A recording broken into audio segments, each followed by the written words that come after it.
All right. Welcome back to the GSMC Wrestling Laureate Podcast, brought to you by the GSMC Sports Network.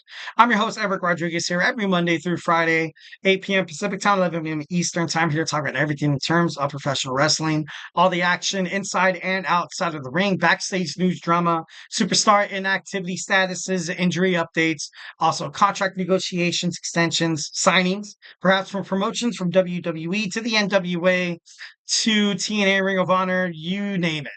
That makes major news headlines in terms of professional wrestling. We talk about it here on the show.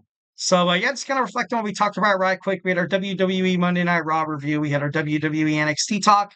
We also talked about some of the greatest, some of the worst, sorry, some of the worst heel turns in WWE history. Then we talked about some of the best in, wrestling history. And now, without further ado, we have about 9 minutes to wrap this up. We have our WWE SummerSlam 2025 in New York, going to be at MetLife Stadium. So now we're going to talk about that. Before, we're going to fix this camera issue real quick. Nope, that's not going to do it. Activate, deactivate, and then it seems like that's kind of that kind of does the trick there.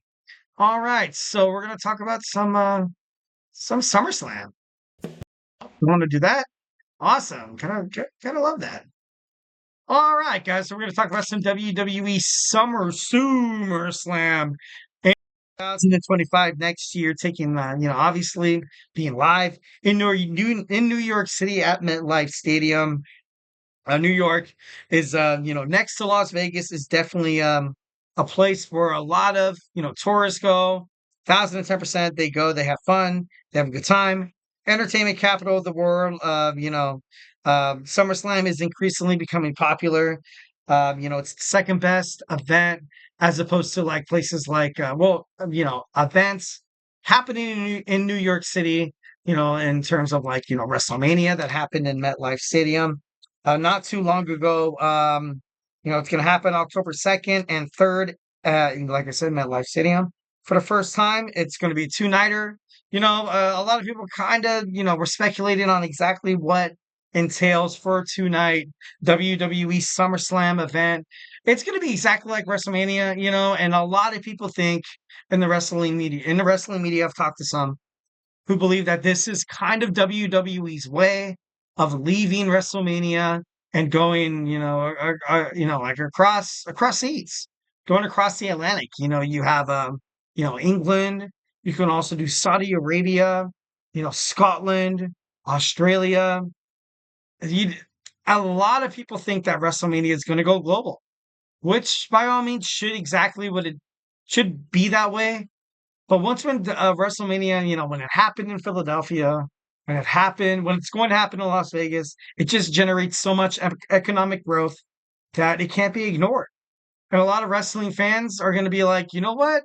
Like, yeah, I can afford tickets to WrestleMania. I can afford airfare to like if I live in California, I can afford an airfare to like a 3-hour flight to Philadelphia. But I can't afford like a 16-hour flight to Saudi Arabia. Like, you know what I mean? Like a lot of people, and also I don't know the whole thing with inflation. Whose value of a dollar is more. But at the end of the day, like, yeah, I want to go, vacation, but at the same time, I don't want to like get into debt. Like, you know what I mean? Like, I have to go all the way to Jeddah, Saudi Arabia to watch my favorite WrestleMania. Like, something about WrestleMania is just so appealing, which it should be to the naked eye. Like, that's the reason why cities like Indianapolis are scratching and clawing their way to host WrestleMania because it does so much good for economic growth.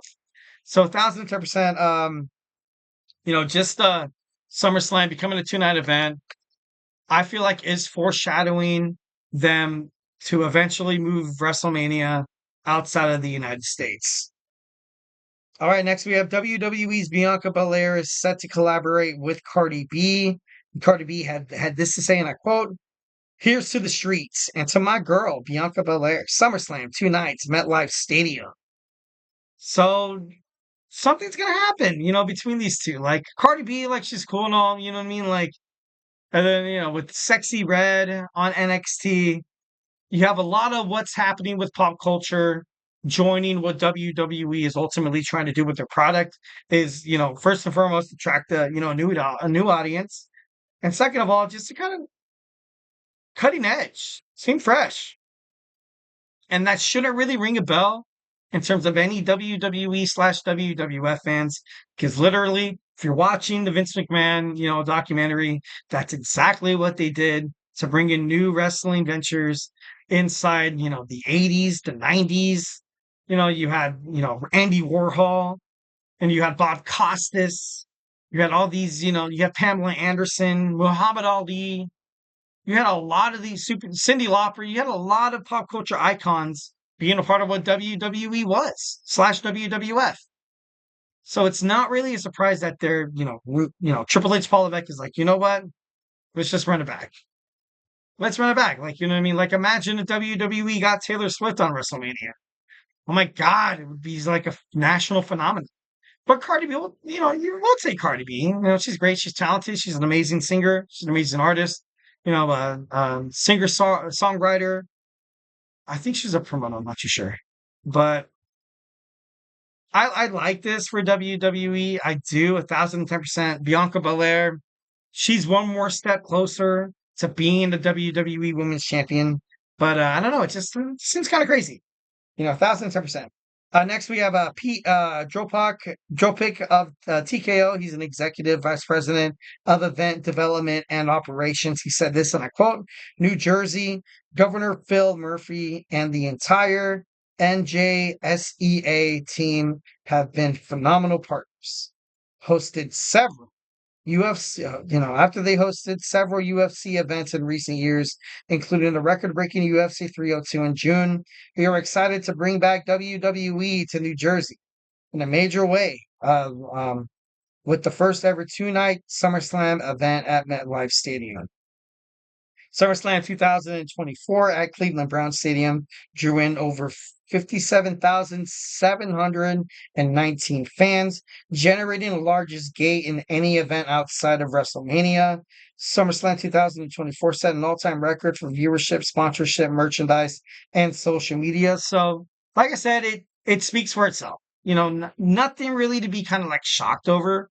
Why would you want it in New York? Or for this year, Las Vegas for WrestleMania?